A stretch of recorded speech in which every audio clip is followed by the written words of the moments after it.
Hello, അസ്സാം വലൈക്കും. ഞാൻ ഇന്നിവിടെ കോഴിമുട്ടക്കറിയും അരിപ്പത്തിരിയുമാണ് ഉണ്ടാക്കാൻ പോകുന്നത്. അതിന് ആവശ്യമായിട്ടുള്ളത് ഒരു പാത്രം അടുപ്പിൽ വെച്ചിട്ടുണ്ട്. ഞാൻ 1.5 ഗ്ലാസ് പച്ചരിപ്പൊടി, വറുത്ത പച്ചരിപ്പൊടിയാണ് എടുത്തെടുക്കുന്നത്. 1.5 ഗ്ലാസ് പച്ചരിപ്പൊടിക്ക് 3 ഗ്ലാസ് വെള്ളമാണ് ഒഴിക്കുന്നത്. അതേ ഗ്ലാസ്സിൽ അതിന് 1/4 ടീസ്പൂൺ ഓയിലും ആവശ്യത്തിനുള്ള ഉപ്പും ചേർത്ത് കൊടുത്തിട്ടുണ്ട്. വെള്ളം തിളച്ച് കഴിഞ്ഞാൽ നമുക്ക് പച്ചരിപ്പൊടി കുറേശ്ശെയായിട്ട് ഇട്ട് കൊടുക്കാം.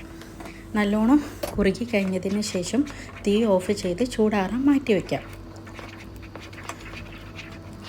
നല്ലോണം ചൂടാറിയതിന് ശേഷം ബോൾസ് ആക്കി എടുക്കേണ്ടതാണ്. ഇതിപ്പോൾ നല്ലോണം കുറുകി കഴിഞ്ഞ് ഗ്യാസ് ഓഫാക്കിയിട്ടുണ്ട്.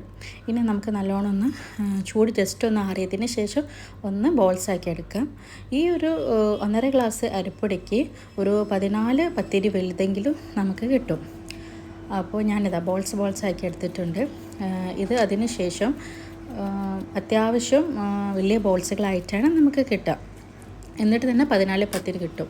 ഇനി ജസ്റ്റ് ഒന്ന് കൈ ഓയിലിൽ തടവിയതിന് ശേഷം പത്തിരി ഓരോന്നായിട്ട് നമുക്ക് ഈ പ്രസ്സിലിട്ടിട്ട് ഒന്ന് അമർത്തിയെടുക്കുക ചെയ്യുന്നത്. പിന്നെ ഒന്ന് കല്ല് ചൂടായതിന് ശേഷം ആദ്യം ഓരോന്നുകളായിട്ട് പത്തിരി അതിലേക്ക് ഇട്ട് കൊടുക്കാം. പത്തിരി ഇട്ട ഉടനെ തന്നെ ജസ്റ്റ് ഒരു തവണ മറിച്ചിടണം. പിന്നെ തിരിച്ചു മറിച്ചിട്ട് കളിക്കേണ്ട ആവശ്യമില്ല. ഒരു തവണ മറിച്ചിട്ടതിന് ശേഷം ജസ്റ്റ് ഒന്ന് അങ്ങോട്ടും ഇങ്ങോട്ടും ആക്കിയതിന് ഇളക്കി കൊടുത്താൽ മതി. എന്നിട്ട് ഒരു 5 മിനിറ്റ് ശേഷം മാത്രം മറിച്ചിട്ടാൽ മതി. അപ്പോൾ ഇതുപോലെ പത്തിരി പൊന്തി വരും. ഇങ്ങനെയാണ് അരിപ്പത്തിരി തയ്യാറാക്കുന്നത്. ഇത് 2 തവണ 2 രീതിയിലും തയ്യാറാക്കാം കേട്ടോ. ഞാൻ ഈ രീതിയിലാണ് തയ്യാറാക്കുക. ഇനി നമുക്ക് മുട്ടക്കറി എങ്ങനെ ഉണ്ടാക്കാമെന്ന് നോക്കാം. വളരെയേറെ സിമ്പിളാണ് മുട്ടക്കറി. 1/4 കപ്പ് തേങ്ങയും ആണ് എടുത്തിട്ടുള്ളത്. കുറച്ച് ചെറിയുള്ളി, പച്ചമുളക്, ഒരു തക്കാളി, കറിവേപ്പില, ഇത്രയും സാധനങ്ങൾ മാത്രമേ നമുക്ക് മുട്ടക്കറിക്ക് ആവശ്യമുള്ളൂ.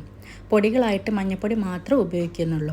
ആദ്യം ഒരു പാത്രം അടുപ്പിൽ വെച്ചതിന് ശേഷം 2 ടേബിൾ സ്പൂൺ കോക്കനട്ട് ഓയിൽ ചേർത്ത് കൊടുക്കാം.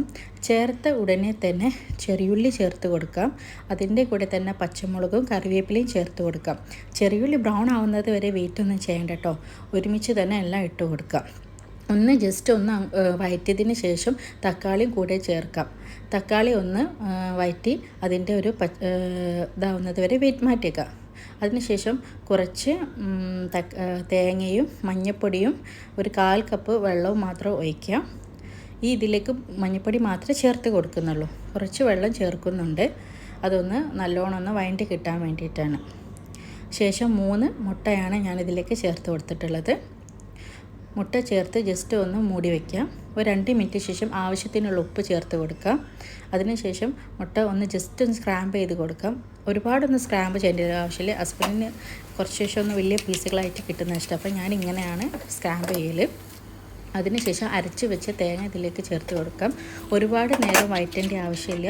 കുറച്ച് ജസ്റ്റ് മുകൾ ഭാഗം തുള്ളി വരുമ്പോൾ തന്നെ നമുക്ക് അത് ഓഫ് ചെയ്യാം. കറിവേപ്പില ഇട്ട് കൊടുക്കാം.